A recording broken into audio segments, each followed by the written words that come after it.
My name is Evelyn Hart Alden.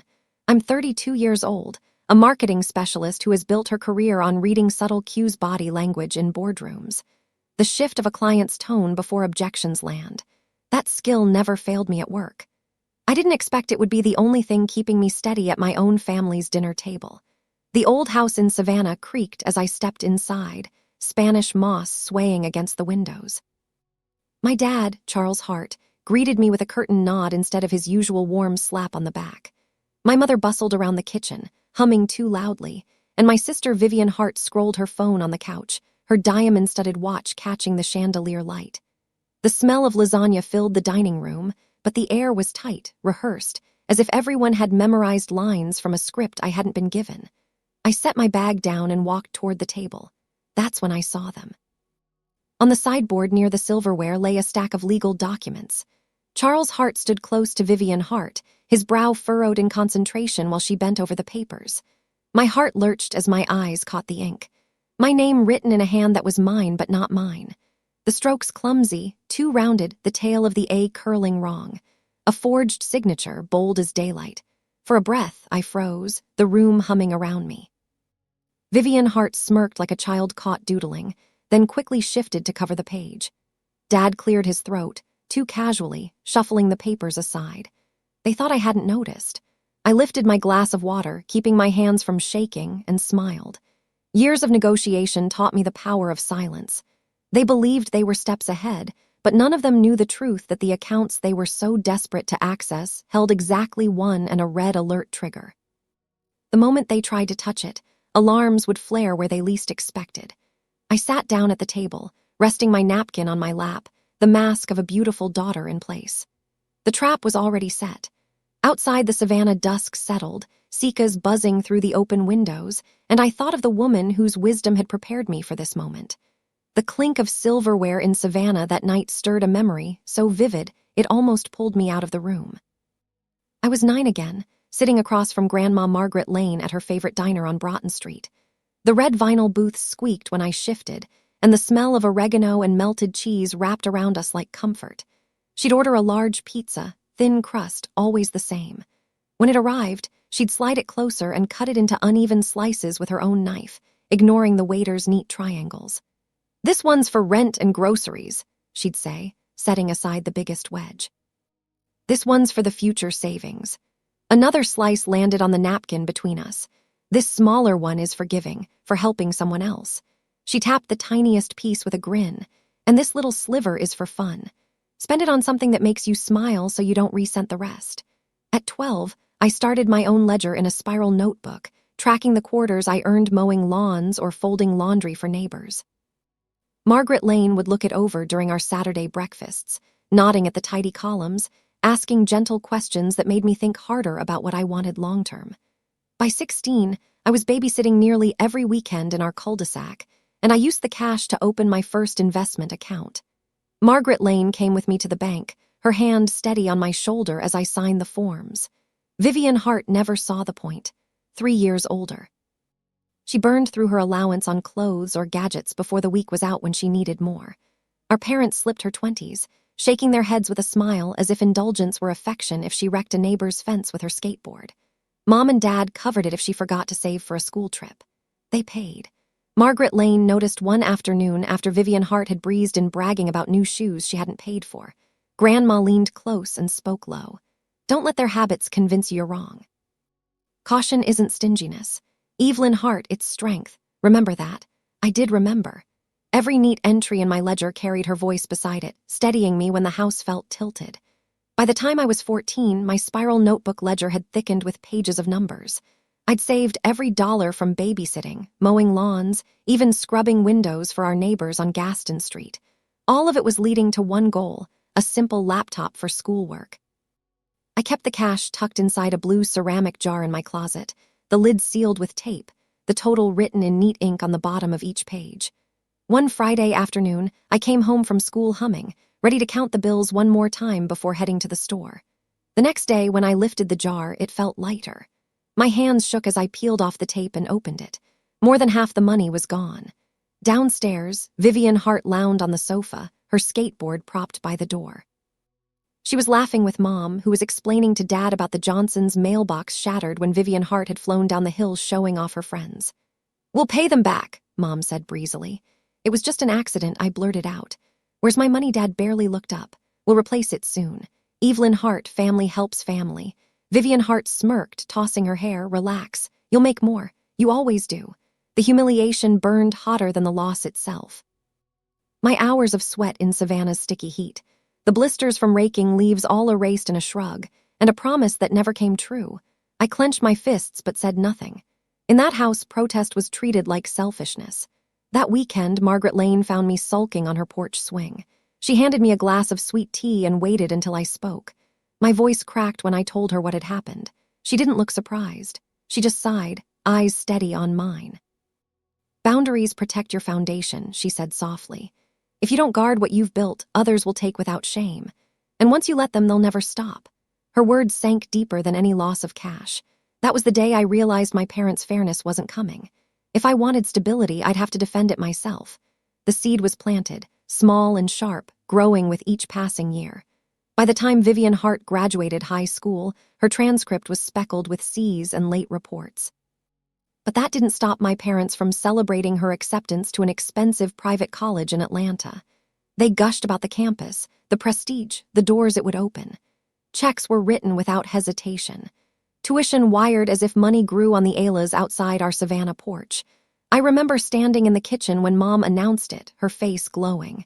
This is her chance. Evelyn Hart. She just needs the right environment. I thought about the jar that had once held my laptop fund. Vivian Hart hugged our parents, squealing about dorm decor. While I kept quiet, I knew the unspoken truth. No matter her grades, she would be cushioned. I stayed in Savannah, enrolling at a state school I could afford with a partial scholarship.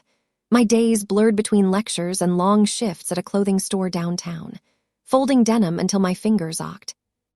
At night, I interned for a small marketing firm, writing copy for local campaigns, learning to analyze ad performance. I was exhausted, but I felt the thrill of building something that was mine. Meanwhile, Vivian Hart's updates came in bursts. One semester, she was majoring in communications, the next in event planning. Photos surfaced on her social media trips to Miami. Pool parties, champagne flutes clinking under string lights. When she flunked courses, our parents simply paid for summer classes, brushing off concerns with, "She's just finding herself." After college, she drifted from job to job, retail one month, sales the next, quitting each with stories about unfair bosses.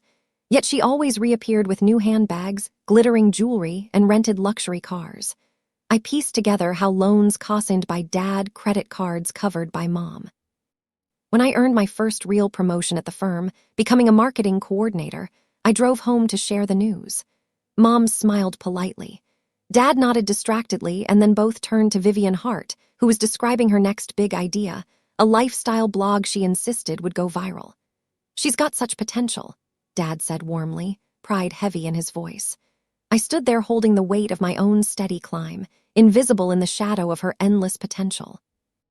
That night, lying awake in my small apartment, I realized the divide between us wasn't temporary. We were on two roads that would never meet again. The call came on a heavy August afternoon when the Savannah air felt too thick to breathe. Margaret Lane's doctor spoke the words in clipped syllables. Stage 4, metastasized, limited options. My knees gave way as if the floorboards themselves had turned to water. From that day, my life rearranged itself around her illness. I scaled back projects at the firm, shifting deadlines and bowing out of client pitches so I could drive her to treatments. The sterile halls of the oncology wing became a second home. The beep of monitors, the antiseptic tang in the air. Margaret Lane's hand cool in mine as she forced a smile to keep me from falling apart. Vivian Hart came twice in 6 months. The first visit, she breezed into the apartment with takeout from a trendy Atlanta spot, speaking more about her commute than Margaret Lane's condition. Halfway through the meal, she pulled out a sleek folder and launched into a pitch about a subscription box for luxury cosmetics. She asked Margaret Lane for a small investment to get it off the ground. Margaret Lane's eyes, dulled from nausea, flicked to me. She shook her head gently and said, "Not this time." The second visit wasn't much different. Some chatter about networking events, another hint for money, and then a quick exit. I stopped expecting more. It was during a quiet afternoon, sunlight filtering through the lace curtains. When Margaret Lane called me close, her voice was rough but steady. "Evelyn Hart, we need to prepare. Call Mr. Sutton." He was an attorney Margaret Lane trusted, a man with kind eyes and a reputation for thoroughness. Together with Helen Pierce, Margaret Lane's younger sister, pragmatic and exacting, they set to work drafting an irrevocable trust. Over the following weeks, notaries came by with stamps and forms. Margaret Lane's doctor signed an affidavit attesting to her mental clarity, ensuring no one could later claim she was confused. The trust was airtight. Savings accounts, investment portfolios, even the deed to her modest townhouse, all transferred out of reach before her decline could invite contest. Helen Pierce's presence ensured every signature was witnessed, every detail sealed against dispute. Late one evening, after the last document was signed and filed, Margaret Lane beckoned me closer. Her breath was shallow, but her words cut clean. "This is to protect you from them." Tears stung my eyes as I held her frail hand, knowing she was giving me more than money. She was giving me a shield against a storm she knew would come. The weight of that shield settled on my shoulders long before she was gone. 3 weeks after Margaret Lane's funeral, my phone buzzed with a message from Dad. "Family dinner Friday at 6. Important financial discussion." The formality in his words made my stomach twist. Our family didn't schedule dinners with agendas.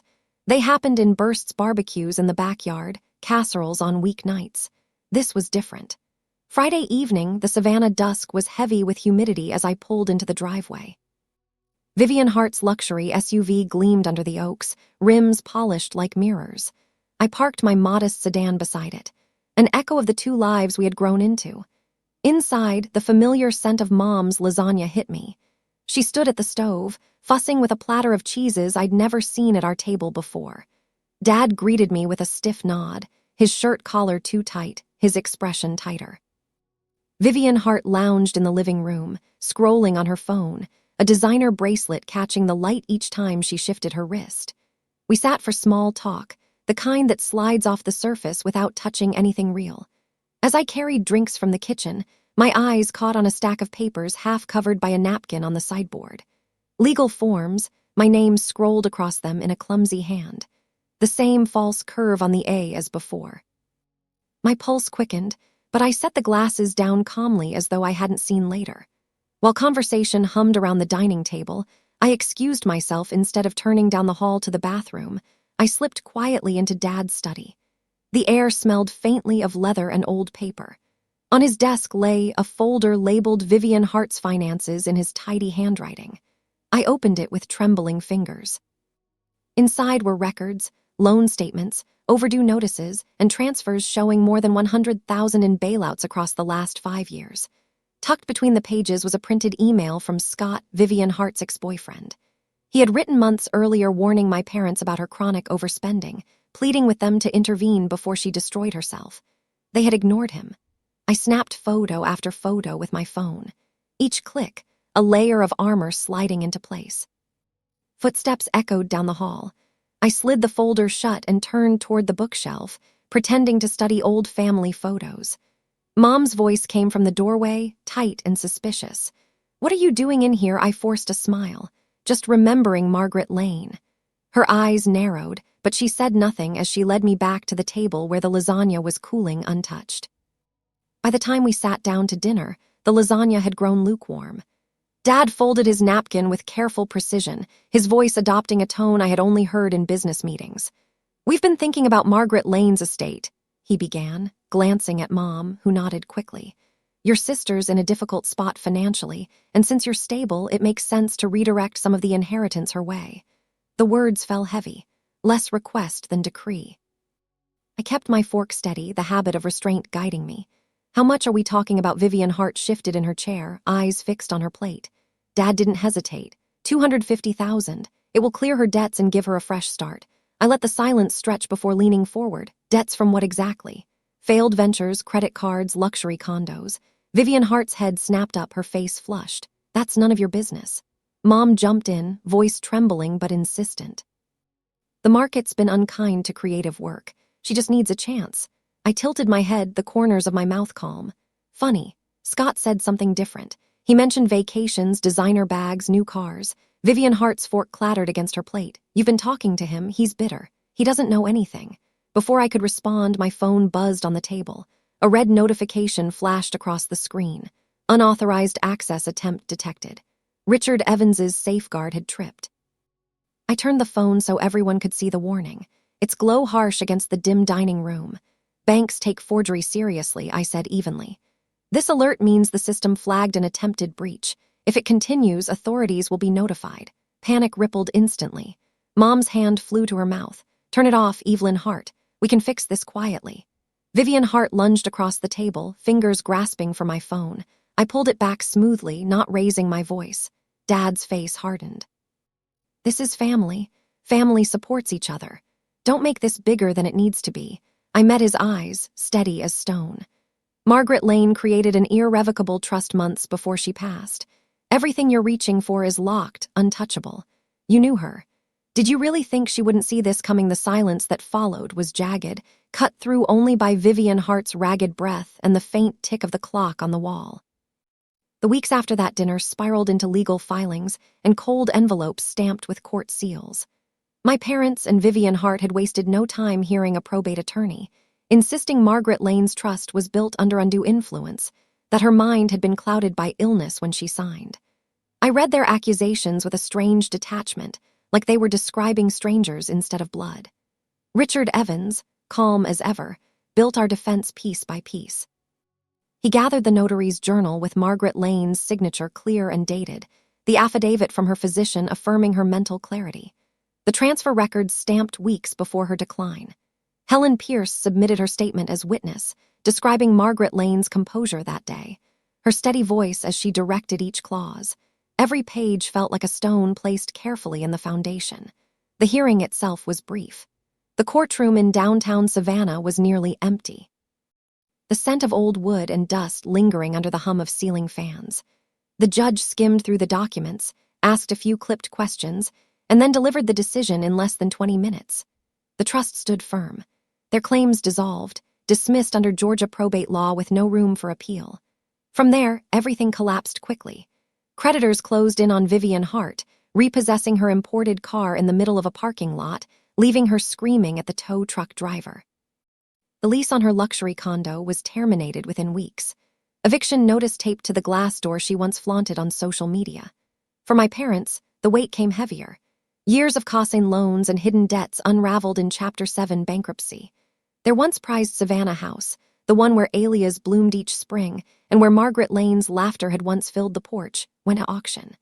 I drove past one morning and saw strangers walking the yard, assessing it like a commodity. Each loss tightened the silence between us, a silence that felt less like mourning and more like inevitability. Their world contracted as mine finally began to open after the court's dismissal. The messages began almost immediately. Voicemails heavy with guilt. "Your sister is devastated. Your father's health is suffering." I listened once, then deleted. Soon the numbers multiplied, blocked, changed, and blocked again.